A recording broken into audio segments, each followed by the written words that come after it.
The millionaire ignored his autistic son pointing desperately at the window every single day, until the cleaner followed his gaze and suddenly froze. Her hands began to tremble, no one could speak, and the entire room fell into silence. Subscribe to the channel, leave your like, and comment where in the world you're watching from, because now I'm going to tell you everything. Liam, not this again. Put your hand down. David Carter didn't look up from his tablet. His voice was tired. He stood in the middle of the living room, a room of glass and cold light. Outside, Chicago was gray under the afternoon sky. His son Liam stood by the giant window. He wore a soft red shirt. His small arm was stretched out. One finger pointed straight across the river. He did not move. "I mean it," David said, tapping his screen. "Go play with your blocks. Stop staring out the window." Liam did not seem to hear. His body was still. Only his eyes were wide and watching. Maria Flores moved quietly through the room. She dusted the shelves. Her brown dress and apron were simple and clean. She had watched this same scene for many, many days. The rich man, the silent boy, the pointing. David sighed and finally walked to the window. He put a hand on Liam's shoulder. "What is so interesting?" he asked. But his voice was not really asking. He looked out. He saw the tall Silvertech building across the water. It was just a building. "See? Nothing," David said. "It's just Arthur's big, ugly office. Now come on, I have a call in 5 minutes." But Liam's fingers stayed up. A soft sound came from his throat. It was not a word. It was a hum of worry. David's watch buzzed. He turned away. "Maria, can you please get him engaged with something? I have to take this." "Yes, Mr. Carter," Maria said softly. David walked toward his study, his voice already changing into his business voice. "Arthur, yes, I got the files." The room was quiet again. Maria finished dusting the last frame. She looked at Liam. He was a small statue by the glass. The gray light made his face look pale. She walked closer. She did not speak. She just stood near him and looked at his profile. His little jaw was tight. His chest moved with fast, shallow breaths. This was not a game. This was not just staring. Maria's hands, which had held so many frightened patients long ago, stilled at her sides. She felt a cold knot in her stomach. A memory of another small boy, a different time, whispered to her. She had not listened to small signs then. She had promised herself she would never ignore them again. She knelt down slowly, her knees cracking. She was now at his eye level. She did not touch him. She followed the line of his small, steady finger out the window, across the water, up the shiny side of the Silvertech building. She looked at the windows. She looked at the walls. She saw the normal things. Then her eyes stopped. High up, near the top of the building, there was a dark line. It was like a crack in a giant mirror. It was small from here, but it was there. And from that black line, something purple pulsed out. It was not light from a window. It was thin and jagged. It crawled on the wall like a spider web made of electricity. Maria's breath caught in her throat. Her eyes could not look away. The purple thread seemed to grow as she watched, a silent, sickly shimmer in the gray day. Her hands began to shake. She tried to speak, to call for Mr. Carter, but her voice was gone. The door to the study opened. David walked back in, looking at his phone. "Okay, the meeting is set for 7, he was saying to the air. He glanced up.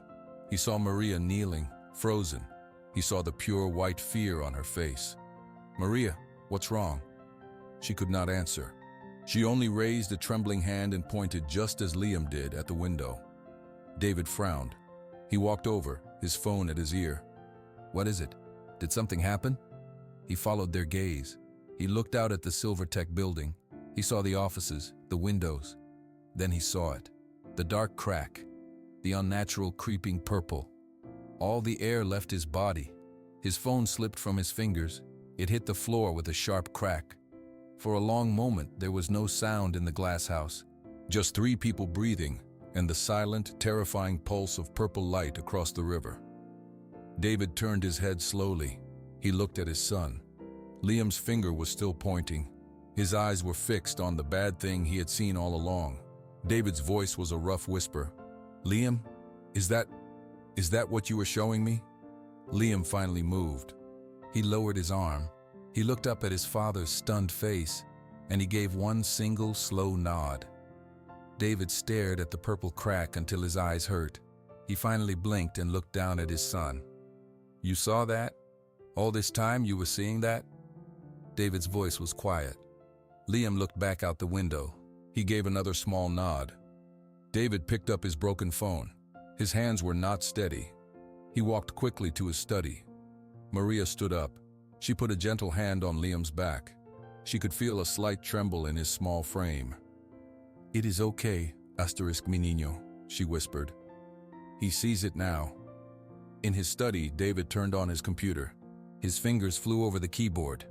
He searched for news about Silvertech. He searched for Purple Light Chicago and building crack. He found nothing. No reports, no pictures, no news.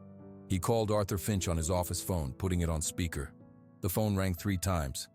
"David, twice in 1 hour. Did you forget to complain about something?" Arthur's voice was smooth and loud. "Arthur, the building. Your building. There's a crack on the north side. Up high. It's emitting some kind of purple energy." There was a short silence on the line. Then Arthur laughed. It was a dry, hard sound. "Is this a joke? Did my guys at the lab put you up to this?" "This is not a joke. I'm looking at it right now from my living room. It looks like electrical arcs. Is there a problem with your power grid? A transformer?" David, Arthur sighed as if talking to a child. "It's a broken light fixture on the exterior cleaning rig. The bulb is faulty. It casts a weird glow. My maintenance team reported it 2 days ago. The part comes in tomorrow. You're seeing an LED bulb on its last legs, my friend. It doesn't look like a light. It looks like it's coming from inside the wall. It's an optical illusion from the glass and the rain. You're seeing things. You've been working too hard in that glass fishbowl of yours. Listen, I have a board meeting. Don't waste your time on my broken light bulb." The call went dead. David sat back in his chair. He did not believe him. He looked at the dark line on his computer screen where his phone's broken picture should be. Arthur's explanation was too quick, too smooth. He walked back to the living room. Maria was sitting on the floor near Liam, who was now at his small table. He had a piece of paper and a black crayon. "He lied," David said, more to himself than to Maria. Maria looked up. "The boss of the building?" "Yes, he said it's a broken light, but it's not." David ran a hand through his hair. "What is it then?" They both watched Liam. He was drawing with intense focus. He never just scribbled. He drew a tall rectangle. Then, on the side of it, he made a jagged black line. He pressed so hard the crayon almost tore the paper. David knelt down to see better. "Is that the building, buddy?" Liam did not answer. He picked up a purple crayon.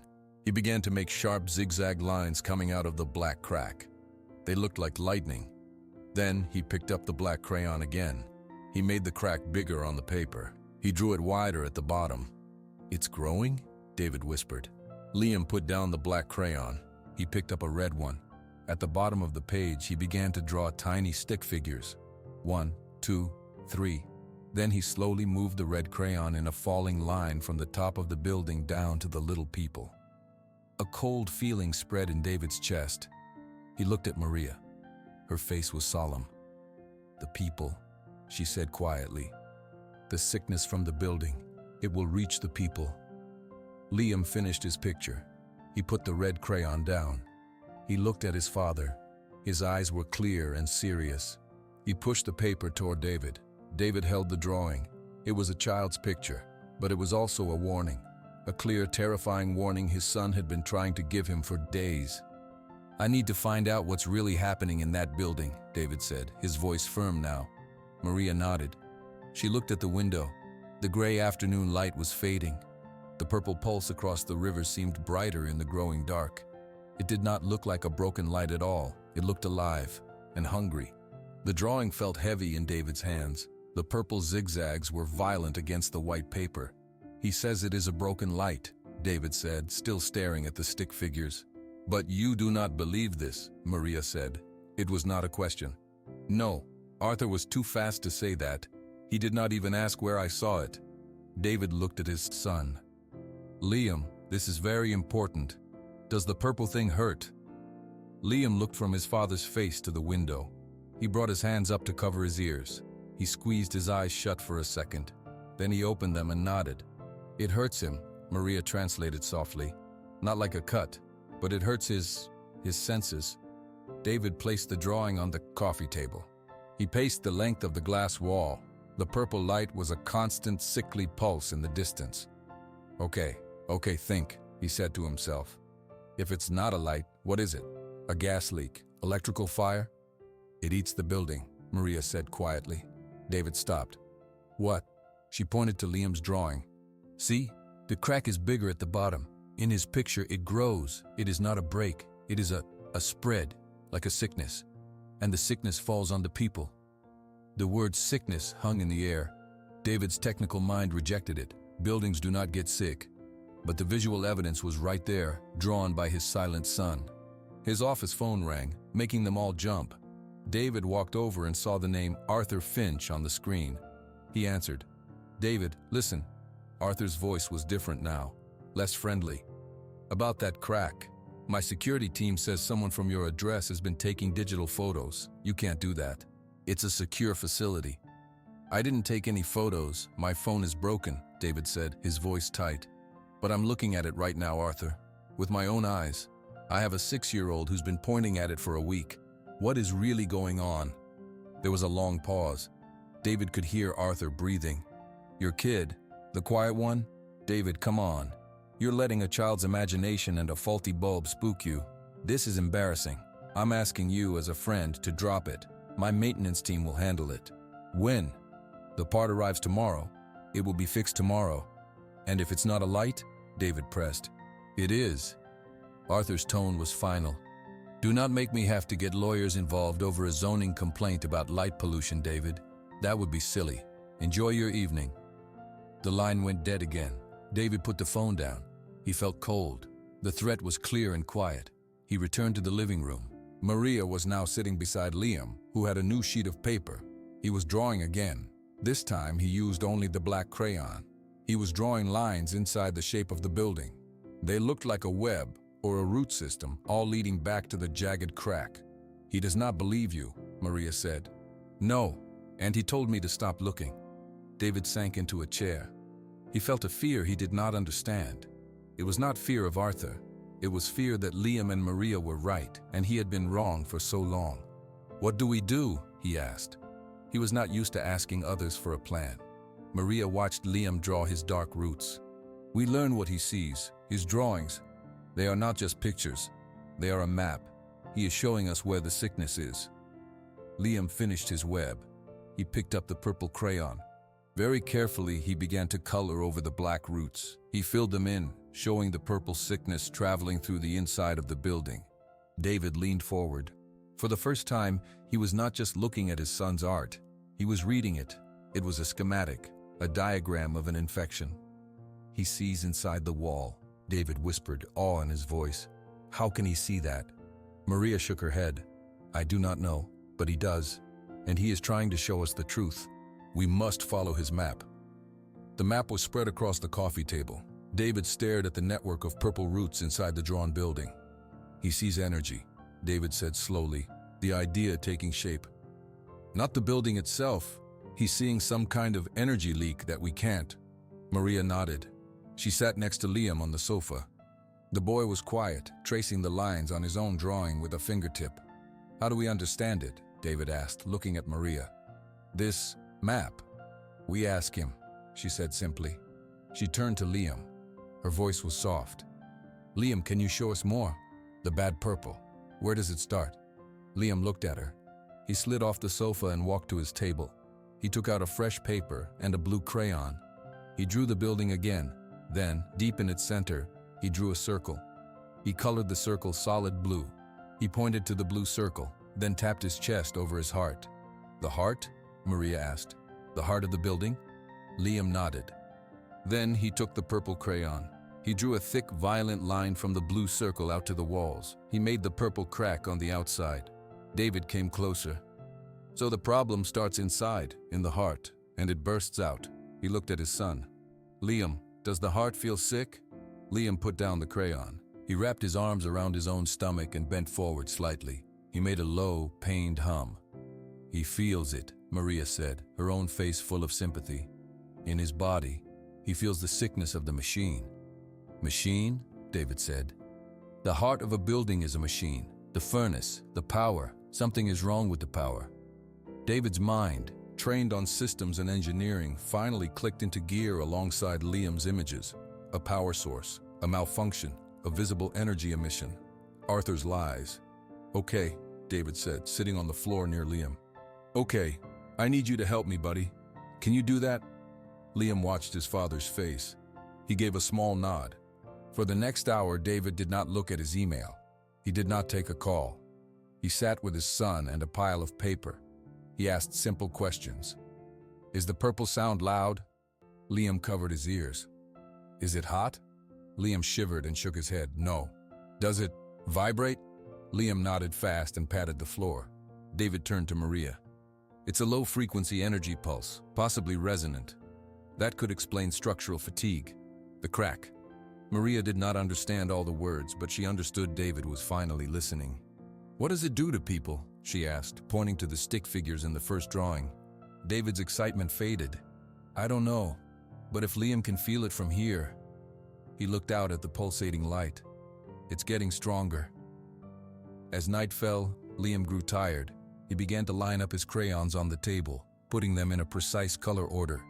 The repetitive motion seemed to calm him. He needs rest, Maria said. I'll take him up, David said. It was something he usually left to Maria. He held out his hand. Come on, buddy. Time for bed. Liam looked at his father's hand. He did not take it. Instead, he picked up the red crayon from its place in the line. He walked to the glass wall. He pressed the red crayon against the window and made a small mark. Then he pointed from the mark directly at the purple crack across the river. What is it, Liam? David asked. Liam came back, took David's hand, and pulled him to the window. He pointed from the red mark to the crack. Then he held up one finger, then two, then three. 1, 2, 3, David said. 3 what? Days? Liam nodded urgently. He pointed at the crack, then at his 3 fingers. Then he swept his hand toward the city outside. He closed his eyes and laid his head on his hands as if sleeping. Maria gasped. 3 days, then the sleep. David felt the blood drain from his face, the stick people falling, the deep sleep. It was a timeline. His son was giving them a deadline. He knelt and looked Liam in the eyes. 3 days, until what happens? Liam simply pointed at the purple light. He made a big motion with his arms, opening them wide. Asterisk boom, asterisk. It explodes, David whispered. In 3 days. The word explodes seemed to echo in the quiet room. David stared at his son's serious face. 3 days, he repeated, his voice hollow. He stood up, his mind already shifting from father to inventor. The problem had parameters now, a source, a timeline. We need to know exactly what that machine is. He went to his study and returned with a tablet. He pulled up a public database of city utility patents and energy project permits. Silvertech, Finch, clean energy, he muttered as he typed. Maria sat with Liam, keeping him calm. Your papa is working, she whispered. He is helping. David scrolled, frowning. There's nothing public, just vague press releases about a new urban power initiative from last year. He threw the tablet onto the sofa in frustration. It's all hidden. The sickness has a name, Maria said quietly. She was looking at Liam, who had picked up a blue crayon again. He was drawing the blue heart. Next to it, he slowly wrote letters. His handwriting was careful, each line deliberate. Nexus. David came over and looked. Nexus. He said the word aloud. Is that the heart's name, Liam? Liam nodded. He circled the word with the purple crayon. David grabbed the tablet again. He searched the word Nexus alongside Silvertech and Arthur Finch. This time he used different, less public pathways into business networks. He used his old skills from building his own company. Come on, he whispered. After a few minutes, he stopped. Here, an internal shipment manifest from 8 months ago. It lists parts delivered to Silvertech's sub-basement level, ferromagnetic resonance chambers, quantum stabilization cores. He looked up, his eyes wide. This isn't a generator. This is experimental physics. Arthur is trying to make a new kind of power source. A heart that is not meant to be, Maria said. And it's sick. David said, the pieces fitting together. It's destabilizing, that purple energy. It's a resonant energy leak. It's vibrating the building apart. And if it goes critical... The big sleep, Maria finished, looking at Liam's first drawing. Just then, David's tablet pinged. A secure message alert flashed. It was from an anonymous sender. The subject line read, your security concerns. David opened it. There was no text. Only a single file attached. It was a scanned document with a Silvertech logo. The title at the top read, Project Nexus, Containment Breach Assessment.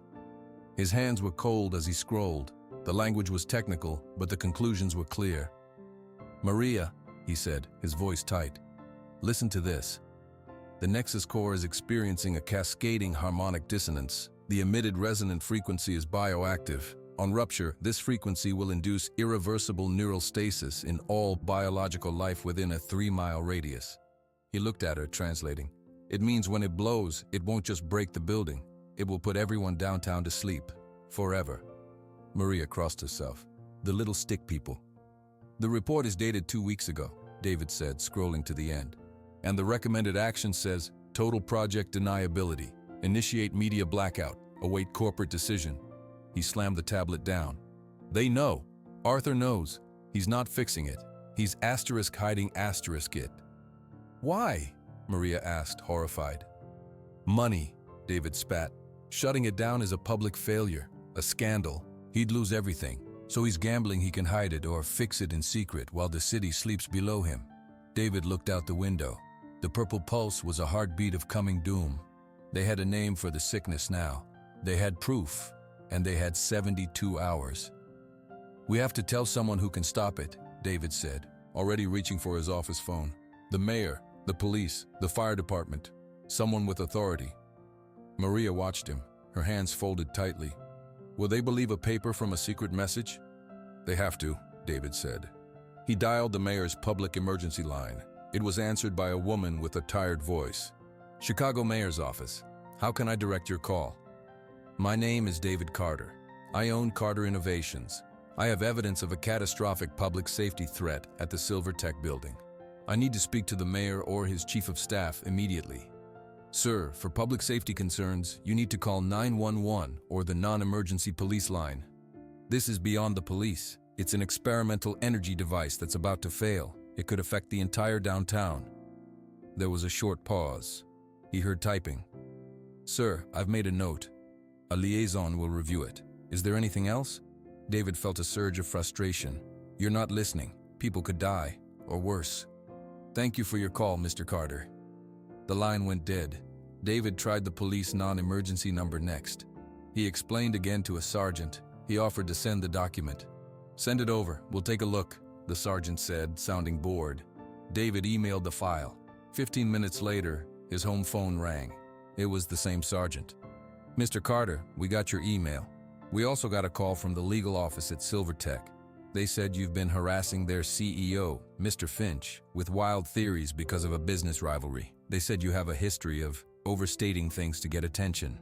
That is not true. Did you read the report, the science? Sir, without a city engineer or a federal inspector confirming this, it's just a document. It could be fake.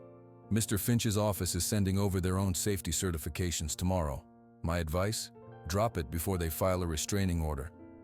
The call ended. David stood in the middle of his study, feeling the world shrink around him. The television in the living room was on, playing the local news. Maria called out, Mr. Carter, come see. David walked in. On the screen was a reporter standing in front of City Hall.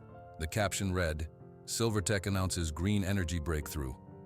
Arthur Finch's face appeared, smiling warmly. We're so proud of our Nexus project, Arthur said to the reporter. It's the future of clean power for Chicago. Yes, we've had some minor, expected hiccups. All groundbreaking tech does, but our team is on top of it. It's unfortunate that a competitor, someone known for unstable behavior since his wife's tragic passing, is spreading fear to slow our progress. My heart goes out to him, really, but we must focus on the facts, not fiction. David's face flushed with anger and shame. He's painting me as a crazy, grieving widower. No one will believe a word I say now. Liam, who had been watching the screen, walked over to his father. He didn't like the angry tone. He tugged on David's sleeve. David looked down at his son's worried face. The anger drained away, replaced by a cold, hard fear. He knelt down. "I'm sorry, Liam. I'm not mad at you." He looked at Maria, then back at his son. "They won't help us. No one is coming." The three of them stood together in the glass living room. The city lights twinkled outside, unaware. The purple pulse from Silvertech continued its steady, silent rhythm against the night sky. They were alone. The knock on the front door was not soft. It was 3 heavy, fast pounds. David, Maria, and Liam all jumped. They were still in the living room, the news report over. No one ever came to the front door at night. David walked to the door and looked through the peephole. 2 large men in dark suits stood on his step. They did not look friendly. "Who is it?" David called through the door. "We need to speak with Mr. Carter. We have a message from Mr. Finch." David's heart hammered. He unlocked the door and opened it a little, keeping his body in the gap. "What is it?" The first man had a shaved head. He smiled, but his eyes were cold. "Mr. Finch is concerned. He knows you've had a stressful day, calling the mayor, the police. He wants you to know that all of his safety checks are perfect. The Nexus project is fine." "I've seen the reports. It's not fine," David said, trying to keep his voice steady. The man's smile faded. "The only asterisk report is the one saying everything is operational. Any other document is a fake, a lie made by someone who is unwell. Do you understand?" The second man, taller and silent, looked past David into the house. His eyes stopped on Liam, who was peeking from behind the sofa. David stepped to block his view. "Get off my property." "Here's the message," the first man said, his voice low and hard. "Stop talking. Stop looking at the building. Take a vacation with your kid for a few days, far away from here. If you do that, Mr. Finch will forget this whole episode. If you don't," he shrugged. "Well, Child Services take a very close look at fathers who make up dangerous stories and put their special needs kids in the middle of them. It would be a shame. The courts can be slow. You might not see your boy for a long time." A white-hot rage flashed through David. "You get away from my house, now." The man held up his hands in mock surrender. "Just delivering friendly advice. Have a good night, Mr. Carter. Think about what's best for your family."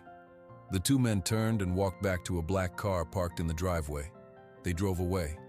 David shut the door and locked it. He leaned his forehead against the cool wood. His whole body was shaking. "What did they say?" Maria asked. She had moved in front of Liam, shielding him. David turned around. His face was pale. "They threatened to take Liam away, to say I'm an unfit father because I'm spreading lies. Arthur's final warning. He wants us to run." Maria put a hand over her mouth. Her eyes went to Liam, who was now holding onto her apron. "We cannot run," she said after a moment, her voice firming. "What?" David asked. "If we run, the city sleeps forever. We are the only ones who know, the only ones who believe." She walked to the window. The purple light pulsed, a constant reminder. "He wants us gone so no one is left to see." David looked at his son. Liam let go of Maria and walked to his drawing on the table. He picked up the picture of the Nexus heart. He held it against his own chest. Then he pointed out the window toward the building. His message was clear. Asterisk, we have to fix the heart. "He's right," David said, the fear hardening into resolve. "Running is what Arthur wants. It leaves everyone helpless." He took a deep breath. "So we don't run. We stop it ourselves." "How?" Maria asked. "The building has guards, locks. I know the building's basic layout. Arthur showed me once, and I know security systems." David's mind was already working, pushing past the fear. "We go at night. We find a way in. We use Liam. He can feel the sickness. He can guide us to the machine room." Maria looked terrified at the idea, but she looked at Liam's determined face, at his finger still pointing at the purple crack. She nodded slowly. "Then we must get ready. We have 2 days left." The air was cold and damp by the river. David, Maria, and Liam stood in the shadows of a delivery dock, 3 blocks from the glowing Silvertech tower. The purple crack was a vivid scar against the dark sky. David checked the small electronic device in his hand. "The service door on the west side. It has an old magnetic lock. I can bypass it if the alarm is disconnected." "How do we disconnect the alarm?" Maria whispered. She had changed into dark clothes. Liam held her hand tightly, his eyes fixed on the building. "You create a noise, a big one, at the front of the building. The guards will go to look. It will only give us a minute." Maria nodded. She looked down at Liam. "You stay with your papa. Be very quiet." Liam looked up at his father and nodded. Maria slipped away into the darkness. David and Liam waited, pressed against the cold brick wall. David could feel his son trembling. Or maybe it was himself. A few long minutes passed. Then, from the front of the Silvertech building, a tremendous crash echoed through the street. It was followed by the shattering of glass. Maria had thrown a large trash can through the front lobby's decorative window. Shouts erupted. They heard running feet. A security guard's radio crackled. "Disturbance at the main entrance. All available. Respond." "Now," David whispered. He took Liam's hand and they moved quickly along the side of the building. He found the plain metal service door. He pulled out his device and attached 2 wires to the lock mechanism. A small screen lit up. His fingers flew over the keys. Come on," he muttered. The device beeped. A green light flashed. He pulled the handle. The door clicked open. They slipped inside into a dark, narrow hallway. The door shut behind them, sealing them in silence. The air hummed with a low vibration they could feel in their bones. David took a small flashlight from his pocket. "Okay, Liam, you have to lead us. Where does the bad feeling come from? Which way?" Liam let go of his hand. He stood very still in the dark hallway. He closed his eyes. He turned his head slowly like he was listening to a painful sound. He pointed down the hall to the right. "This way," David said. They moved through the empty service corridors. The building was a maze. Liam would stop at each intersection. He would feel the air, his face pinched. He would then point left or right or at a door. They went down a flight of concrete stairs. The humming grew louder. The air felt thicker, charged. They reached a heavy door marked Sub-Level 1, authorized personnel only. A red light glowed above it. "It's locked with a code," David said, examining the keypad. Liam stepped forward. He didn't look at the keypad. He looked at the door itself. He reached out and placed his small hand flat against the metal. He jerked it back, as if it was hot. He looked at his father and nodded urgently. Asterisk here. Asterisk. David worked on the keypad. This lock was newer, harder. Sweat beaded on his forehead. Finally, with a soft buzz, the red light turned green. The door unlocked. David pushed it open. A wave of sound and light hit them. They were on a metal walkway high up in a giant room. Below them was the heart of the sickness. The Nexus machine was a monstrous tangle of silver pipes and coils, all pulsing with violent purple lightning. The center of it glowed a furious, blinding blue. The crack in the outer wall was right there, on the other side of the machine, spewing the same purple energy into the room. The noise was a deep, shuddering roar. The light flashed, throwing their shadows against the wall. And standing on the walkway ahead of them, staring with disbelief and then cold anger, was Arthur Finch. Arthur Finch's face twisted in the flashing purple light. He had to shout over the machine's roar. "David, you unbelievable fool! You brought a child in here? It's over, Arthur," David yelled back, stepping in front of Liam. "We have the report. We know what it does." "It's the future," Arthur screamed, his calm CEO mask gone. He was just a desperate, angry man. "A few more days and we stabilize it. You're ruining everything. It's going to kill the city in 2 days." David took another step forward. "You have to shut it down now." "No." Arthur lunged, not at David, but toward Liam. He thought if he controlled the boy, he could control David. David moved faster. He shoved Arthur hard, away from his son. Arthur stumbled back against the metal railing. The whole walkway shuddered. "Maria, take Liam!" David shouted. Maria pulled Liam back toward the door, but Liam resisted. His eyes were on his father, wide with fear. Arthur pushed off the railing and charged at David again. They grappled, 2 old friends now fighting in the heart of a dying machine. Arthur was bigger, but David was driven by a pure, terrified love. They pushed and struggled near the edge of the walkway, directly above the churning blue core. A piece of the wall near the giant crack broke loose. Chunks of concrete and twisted metal groaned. With a sharp crack, a large section of the walkway's support gave way. The metal grating under David's feet suddenly tilted. He lost his balance. Arthur fell backward, away from the edge. David fell. He landed on the lower level with a sickening thud, his leg twisted under him.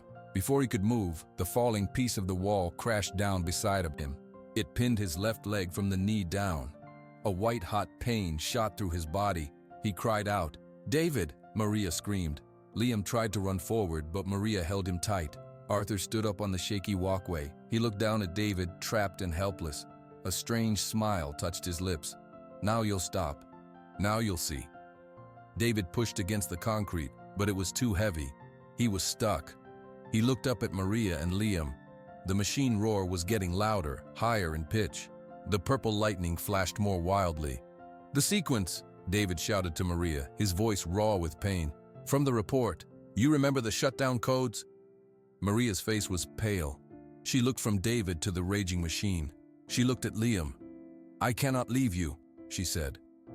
"You have to," David yelled. "Take Liam and do it. It's the only way." Liam pulled his hand from Maria's. He did not run to the door. He ran to the edge of the broken walkway, looking down at his trapped father. He made a soft, desperate sound. Maria understood. She knelt and looked Liam in the eyes. "Stay with your papa. Hold his hand. I will fix the heart."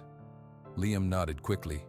He carefully climbed down the damaged walkway to where his father lay. He sat next to David and took his father's big, dirty hand in both of his small ones. Maria did not look at Arthur. She ran along the shaking walkway toward a control panel glowing on the far wall. "No!" Arthur roared. He scrambled after her. Maria reached the panel. Her hands flew over the keyboard. She typed in the long series of letters and numbers from the secret report. An alarm began to blare, louder than the machine. Arthur grabbed her shoulder, trying to pull her away. Maria braced herself against the console. With her free hand, she reached for a heavy fire extinguisher mounted on the wall. She swung it with all her strength. It hit Arthur in the chest. He gasped and fell to his knees, winded. Maria turned back to the console. She found the final command. She pressed the enter key. A deep, shuddering groan filled the room. The violent purple lightning flickered. It sputtered. The bright blue heart of the machine dimmed. The roaring sound began to fade, dropping to a low hum, then to silence. The Nexus machine went dark, but the room was not safe. The crack in the wall still bled purple energy. Smoke began to curl from the dead machine. They could hear new sounds, the groan of bending metal, the crack of breaking concrete. The building was still coming apart. The silence left by the machine was quickly filled by new, terrible sounds. The groan of twisting metal, the snap of breaking concrete. Smoke poured from the dead Nexus core, filling the room with a bitter haze. David coughed, trying to pull his trapped leg. The concrete slab would not move. "Maria, get Liam out of here." Maria climbed down from the walkway. Arthur Finch was still on his knees, gasping, watching his life's work sit dark and broken. She ignored him and ran to David and Liam. "We must move this," she said, pushing at the heavy slab. It did not budge. Liam let go of his father's hand. He stood up. He turned in a slow circle, his eyes not looking at the smoke or the broken wall. He was looking at the floor. He was feeling for something else, something only he could sense. "Liam, come back here," David called, fear choking him. But Liam walked a few steps away to a clear spot on the dusty floor. He stopped. He knelt down and brushed his hands across the metal grating. He looked up at Maria. His mouth opened. He took a sharp breath. "Here," he said. The word was clear. It was solid. It was the first word he had ever spoken to them. Maria froze for a second, stunned. Then she rushed to him. "What? Asterisk mi niño? What is here?" Liam pointed down at the grate. He said it again. "Here." Maria dropped to her knees. She saw the edges of an old square metal grate set into the floor. It was painted the same color as the floor, nearly invisible. She dug her fingers into the small holes and pulled. It was heavy, but it lifted. Underneath was a dark, square hole. A ladder led down into blackness. It was an old utility or ventilation shaft. "A tunnel!" she shouted. Hope gave David new strength. He pushed at the concrete with all his might. Maria ran back to help. Together, with one final heave, they shifted the slab just enough for David to drag his leg free. He cried out in pain. His leg was badly hurt, but it was free. "Go, Liam, down the ladder," David instructed. Liam went first, climbing down into the darkness without fear. Maria went next. David followed last, lowering himself awkwardly, biting back screams of pain from his leg. The shaft was narrow and smelled of dust. At the bottom, it opened into a small tunnel, just tall enough to crawl through. They could hear the building crumbling above them. "Which way, Liam?" Maria asked, her voice echoing in the tight space. Liam did not hesitate. He pointed to the left. They crawled. David dragged his injured leg behind him. The tunnel seemed to go on forever. They could hear the distant sounds of sirens, fire trucks arriving at the building above. Finally, they saw a faint light ahead, a round opening covered by a rusty grill. Maria pushed it. It fell away with a clatter. They crawled out into the cold, damp grass of a riverbank park. They were behind the Silvertech building. Across the river, they could see the lights of David's glass house. They turned and looked up. The Silvertech tower was dark. The purple crack was gone, but orange flames and black smoke now poured from the upper floors where the machine room was. The sirens wailed loudly. David sank onto the grass, breathing hard. He pulled Liam into his lap, holding him close. He looked up at Maria. Her face was smudged with soot, her braid coming undone. "You saved us," he said, his voice thick. "You saved everyone." Maria shook her head. She looked at Liam. "No, he did. He saved us all." Liam looked from his father's face to Maria's. He wiggled out of David's arms. He stood up. He pointed a finger at David. Then he pointed at Maria. Then he brought his finger back and pointed it at his own chest, right over his heart. He had made them see, not just the danger, but each other.